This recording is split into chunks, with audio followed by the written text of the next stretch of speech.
All right, everyone, this is a follow-up to the original Panasonic G85 panning test I did. In this first clip here, you're just going to see a quick handheld pan, although I'd like to think my technique's gotten better.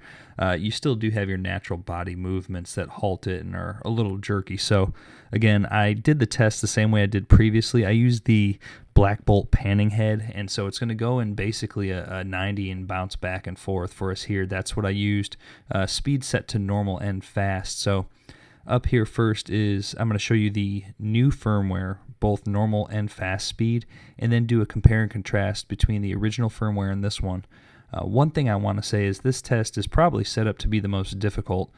The reason I say that is in this fast-moving current, the autofocus, although I have it set on single point, the camera is having quite a few things to deal with between transitions from light to dark in the shadowed wooded area to the fast moving current. It's really putting it through its paces. So here's the normal speed on that panning head, and followed up right now we're going to see the fast speed. So in continuing this is moving pretty quickly. So I can tell you, I really was amazed with it. The G85 has been one of my favorite cameras I've used, and I even recently purchased the A6500 from Sony and still prefer the G85.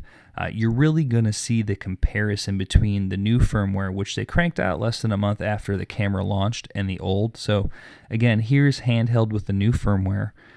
You're going to fall up here and see the old firmware, and I really didn't think it was that noticeable when I first got the camera, but looking at it now and comparing the footage of the new firmware versus the old, my goodness, I believe it's a night and day difference where you can see the jerkiness. And forgive me for not being able to tell what I was seeing before. I definitely thought it was more than good enough, and given the footage, it was great with all I had to deal with, but there have been significant improvements from Panasonic as soon as the issue was noticed. So that's one thing you can really appreciate Panasonic for, is their fast acting.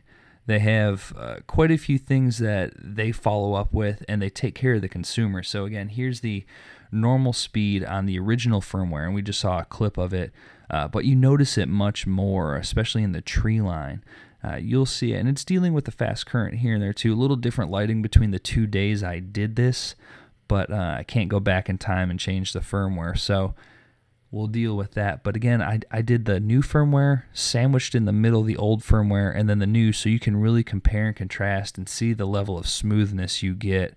To me, again, it's night and day, and I really appreciated the camera before they had this ironed out. So just the performance I'm getting out of it now has been beyond stellar.